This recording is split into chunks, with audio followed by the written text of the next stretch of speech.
Hi, everybody. I'd just like to take a few moments of my time to talk about, well, how to get the best deal on a car. Uh, and when is the right time to approach a dealer to get the best deal on a car. Now, there's two times uh, during the year, well, three times, two basic periods that you can get the best deal. One time is between Christmas and New Year's Day. Well, the day before, all the way up to New Year's Eve. After New Year's Eve, no.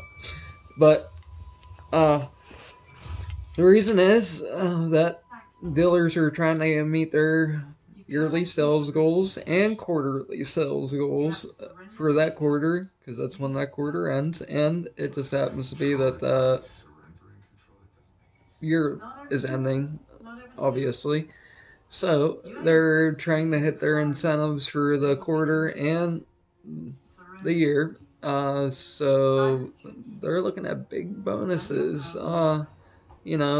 to be had or gotten just by reaching a certain number of sales. So a lot of dealers, especially, you can't expect to get too much of a discount from smaller dealers. That should be given, but I mean, a lot of people don't realize that, if you drive, sometimes, maybe 45 minutes, an hour, sometimes 2 hours at the most, usually, you can end up saving 10, 15 grand on a $50,000 MSRP vehicle pretty easily. Sometimes more than that. Sometimes you're looking at a 40% savings off of MSRP. Now, not every brand is like that. Ford, Chevy, Chrysler, you're going to be able to do that with. Toyota, Honda, you're not going to be able to do that with. But that doesn't mean there's not great deals to be had at those dealers either. Again, approach them this time of year, or right after Christmas, but before New Year's. Preferably go in, check out inventory, start,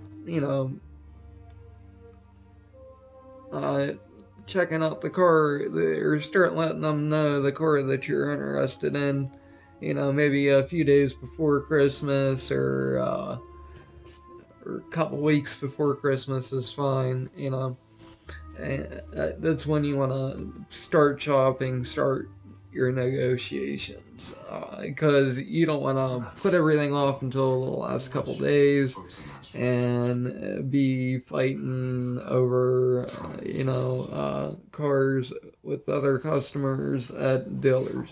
So, yeah, that's a big thing to remember. Same thing goes with the other time of year, which is right before Labor Day and Labor Day itself, and right after Labor Day, all as in like the first week after Labor Day, and then the last 2 weeks in September. Why? Because that's the end of that quarter, and dealers are looking to push cars out the door.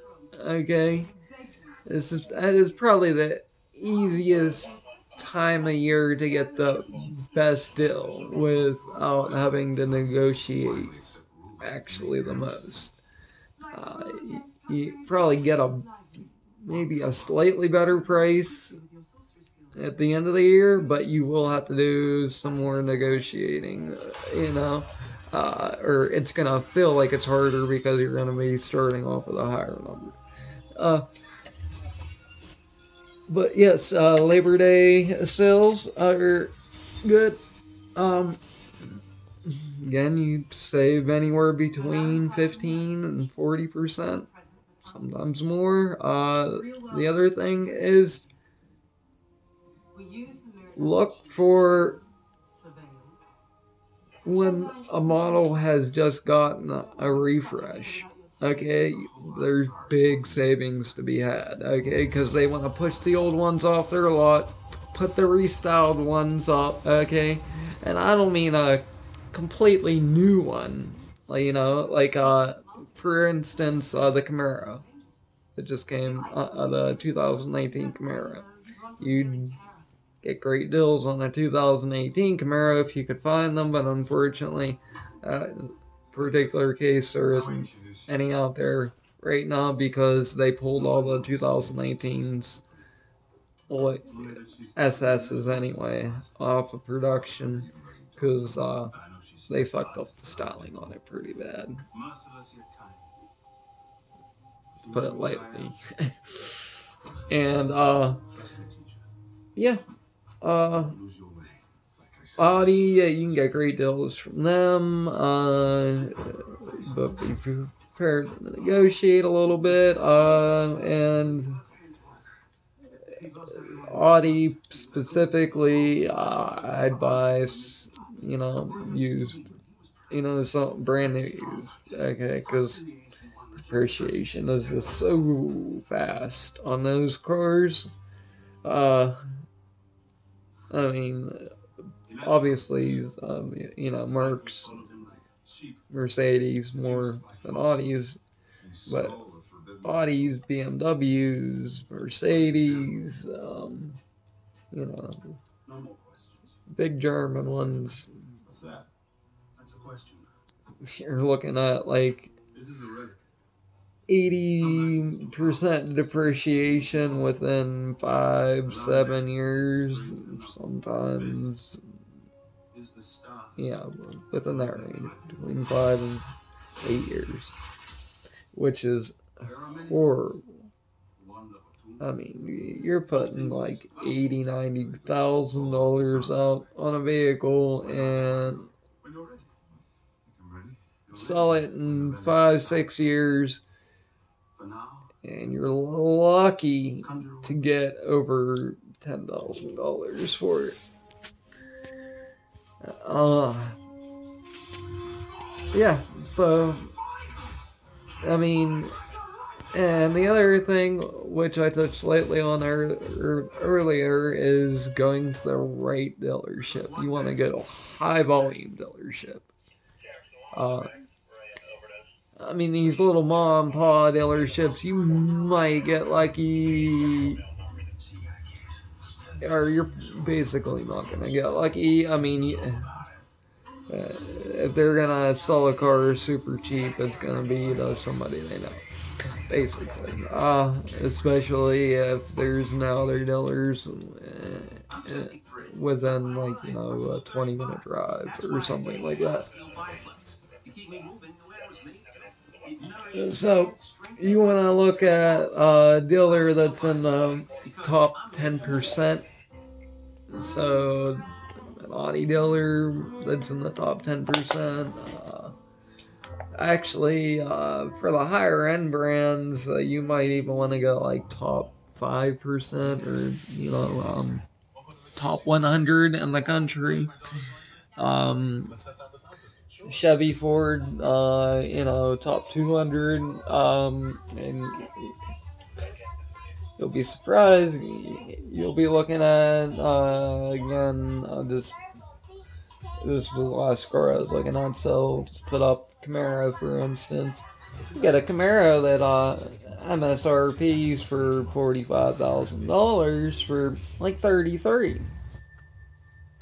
Okay? And that's without any negotiating, and only getting the 2 biggest rebates.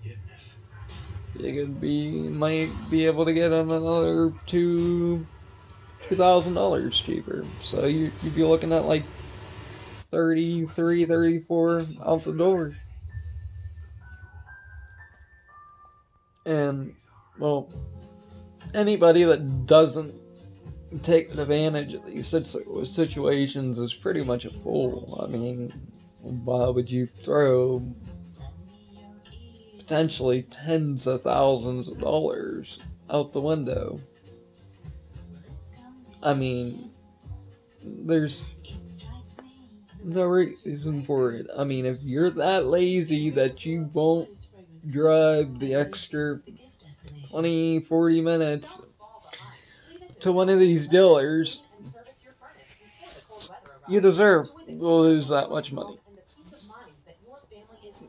And unless you know the owner of one of these dealers and just like to make a sizable donation every couple of years, there's pretty much no reason to bother with them. They'll always tell you, oh, that can't be done, and they'll always tell you that they price match other Chevy dealers. But I've gotten appraised from a Chevy dealer, and then a top 100 Chevy dealer. Walked into like 10 other Chevy dealers that were closer to my house. The majority of them I'd checked with before and had asked before I even said this, do you guys price match other Chevy dealers? And they were like, yeah,